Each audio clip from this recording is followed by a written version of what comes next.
I visited Swaledale yesterday and it was an incredibly windy day and most of the commentary has been drowned out by the wind. This is a Dale's meadow with pig nuts or earth nuts galore here. I mentioned them before in the woodland, and they have this little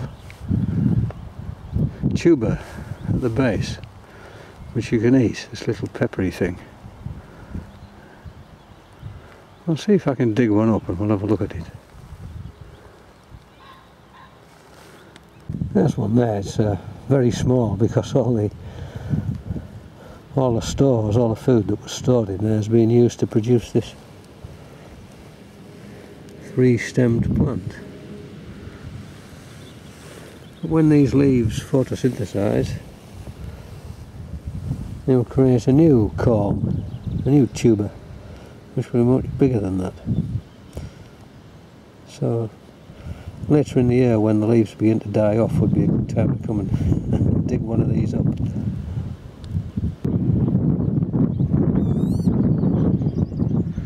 A pretty typical bird of the Dales, looking for worms in this soft pasture. Big crest. The peewit noise from which it gets its name.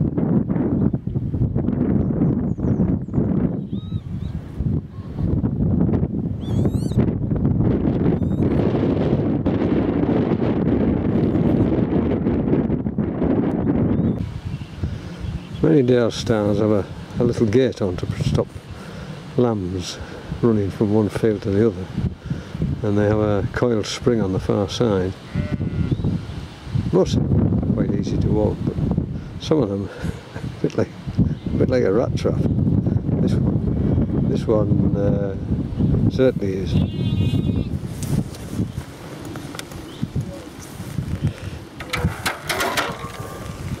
There you can see the spring. If I let this thing go, it would take your hand off.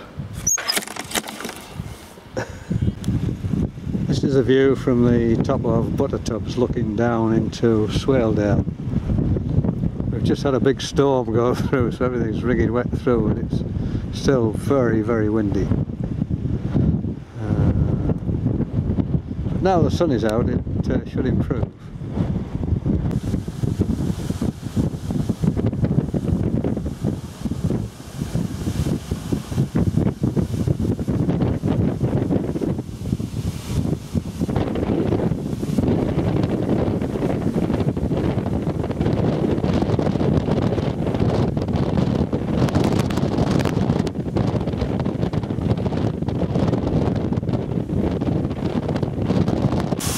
This is one of the sort of potholes on the Buttertubs path. You can see the water dropping down into the bottom.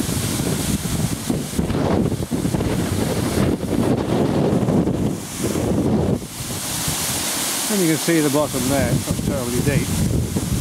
Nevertheless, you wouldn't want to be falling off.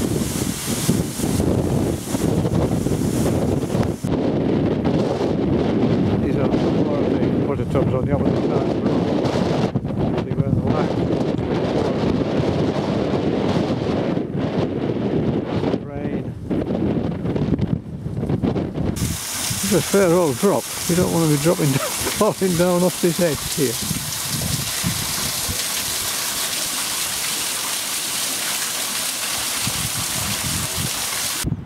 This is the classic view of Swaledale. Field barns, every field has a barn in there, so keep the animals in at the bottom and then hay stored at the top before the days of tractors.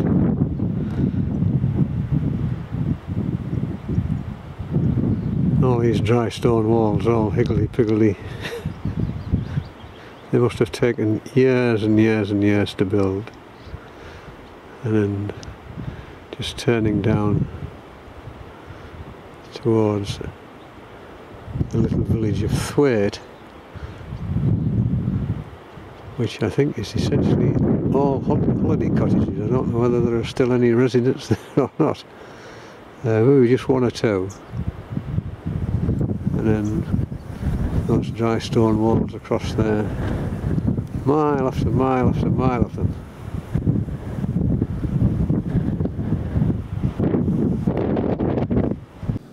And in the meadows at Muka was a flock of goldfinch, which of course is called a charm of goldfinch. A collective group of goldfinches known as a charm, as in charming, and very difficult to get them all in, but managed to get 2 of them in there quite a long way away, so they're a little bit blurred.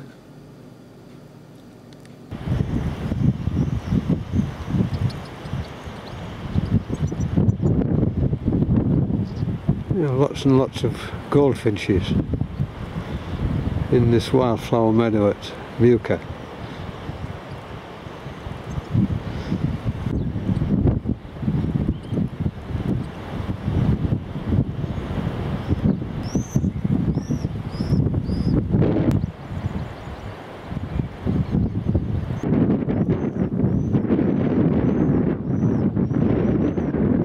Bistort, a plant growing in a damp meadow at Muka in Swaledale. It has all kinds of herbal properties. It cures just about everything you care to think of. But it was used for making leger pudding, particularly at Easter time, and there used to be competitions for the best leger pudding. Hebden Bridge was perhaps one of the most famous of them. Whether it still goes on, I've no idea. But there are many different recipes, and several of them can be found at that Historical Foods website, the address for which is on this page here.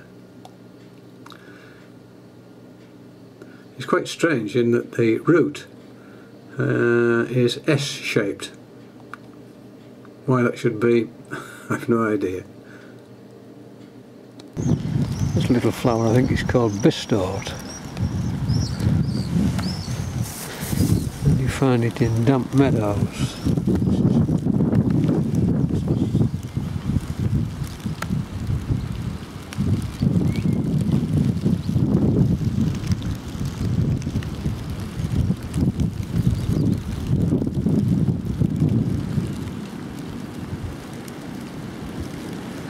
It's growing in some profusion here.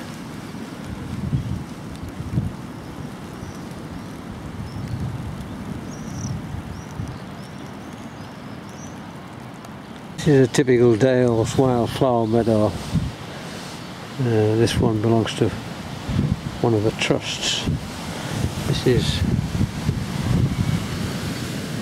yellow rattle, very common flower in these meadows. It's called rattle because when it sets seed, the seeds inside the little seed cases, they rattle.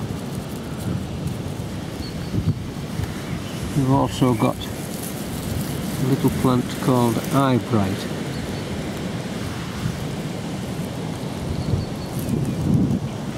This little flower, it has a sort of slightly purple look to it. There's purple veins with that yellow centre. It's a calcium loving plant. So wherever you find this, it's obviously calcium rich soil. This is gunnerside in the sunshine, and you can see gunnerside gill there quite well. Lots of industrial remains up there from the lead mining days.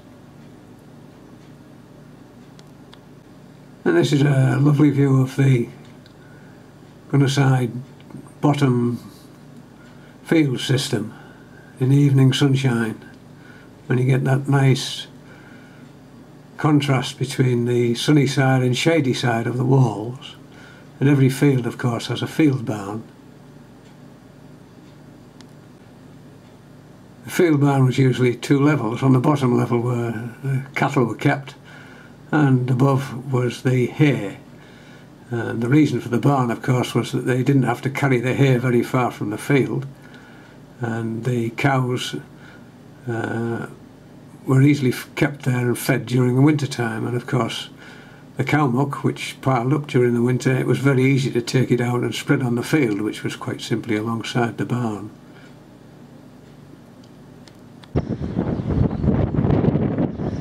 This is Gurrside on a beautiful late evening, albeit quite windy. And you can see that light and shade of the walls there.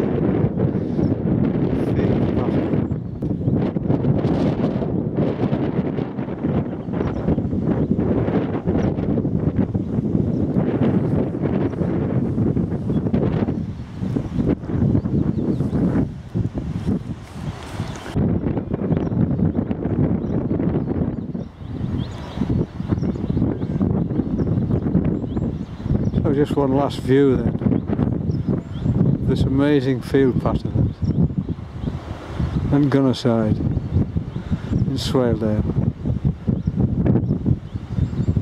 It's glorious. What a glorious evening.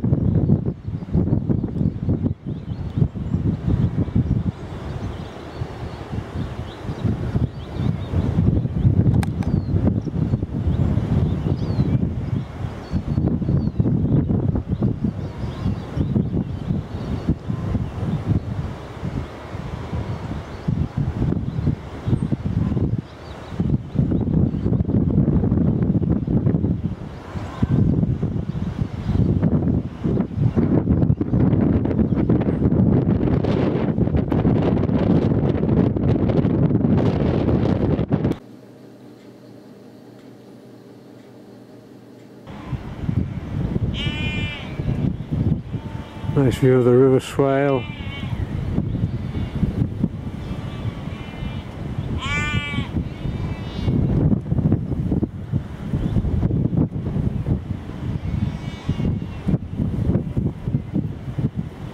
Blue of the sky reflected in the river.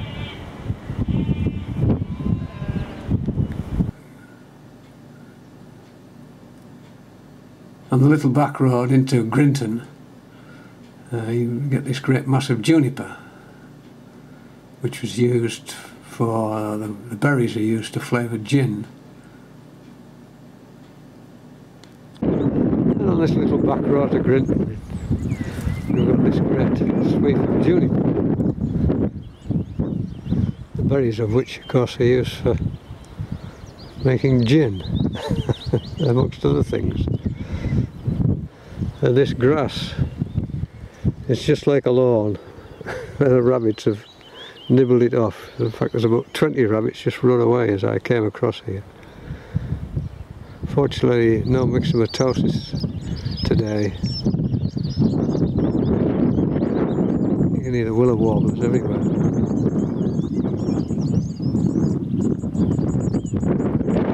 Yeah, it's quite a spiky. I thought it would be quite soft, but it's got quite spiky leaves.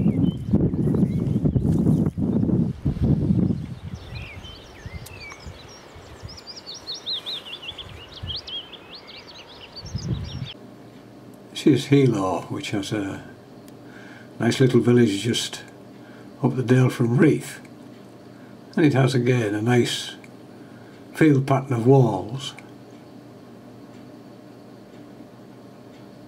Getting lower in the sky now, the shadows are becoming longer. These dry stone walls, beautiful patterns. This little village is Hilo. Again, the reflection of the sun on the limestone of the buildings, and the dry stone walls there all the way up the hillside.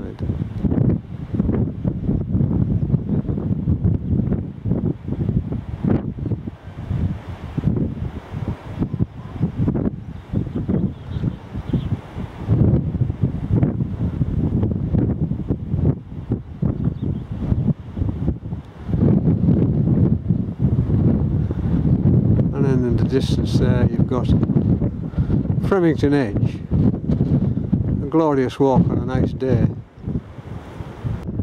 and the wind's got up again. swing round, you'll see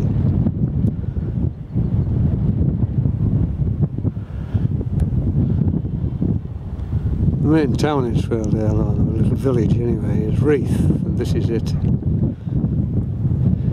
It's some very late sunshine. See Fremington Edge behind. And from the little back road to Grinton.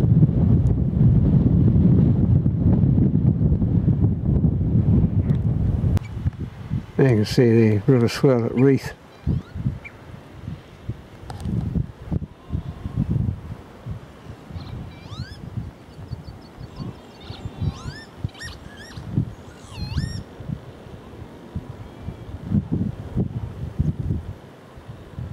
The little footbridge over the river was washed away several years ago. This is a replacement, a newer one.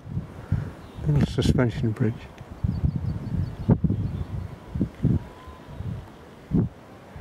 And then behind it you can see the medieval field pattern.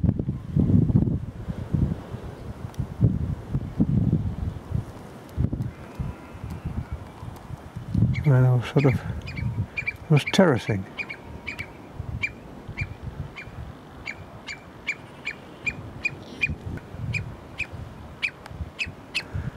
The curlew here. She's not very happy because I'm standing here. She's obviously got young or a nest in this field in front of me.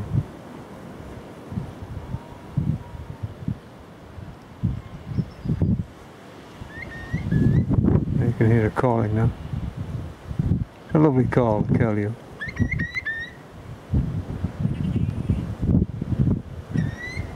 And the sun is just lighting up these medieval terraces where the steep sides were levelled off to make narrow fields which were quite flat.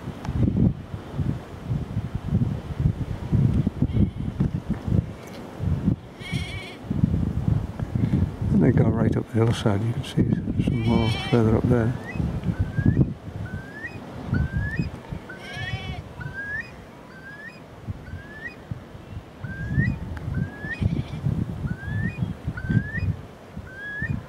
And Fremington Edge behind.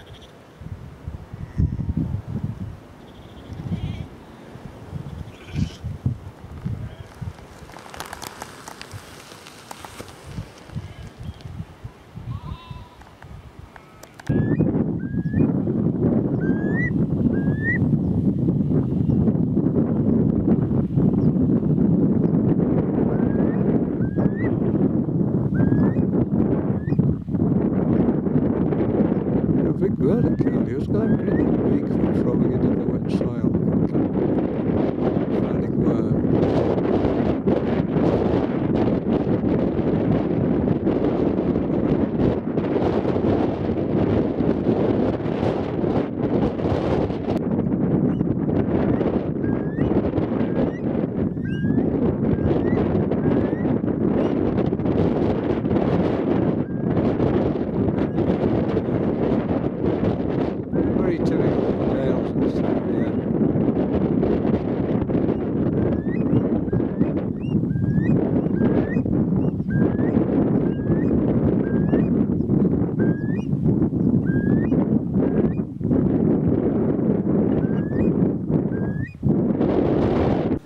And these are the limestone walls above Mask in Swaledale in the evening sunshine.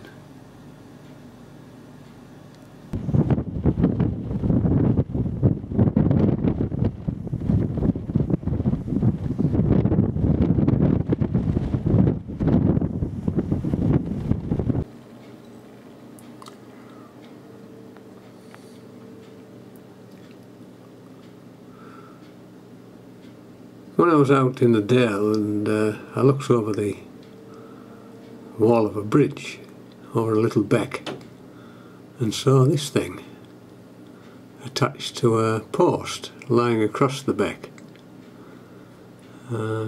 It's a spring trap. I thought they were illegal, but leg traps are illegal, but this thing is called a fen trap, a Mark IV fen trap, and it's probably the last of the spring traps made in this country. The cage over the top of the trap just allows small animals to run along the post, so a large animal going across wouldn't be trapped by its leg. For a small animal stepping on the plate, when the trap snaps shut, catches it by its whole body and kills it. And as I understand it, they are in fact approved by the RSPCA as a humane killer of pests. Nevertheless, it's a pretty grim looking piece of kit, and it's the first time I've ever seen one. It's a sort of modified gin trap. Gin traps, of course, were made illegal in 1958. A snap trap. What it's for, I have no idea. Big straws.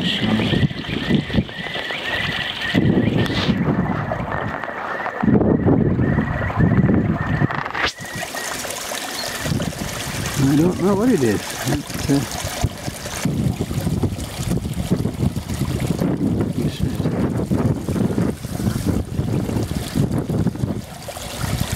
It might be for stores, but anyway, it's obviously for some game predator. It's unusual, it's the first one I've seen, and it obviously hasn't been here very long.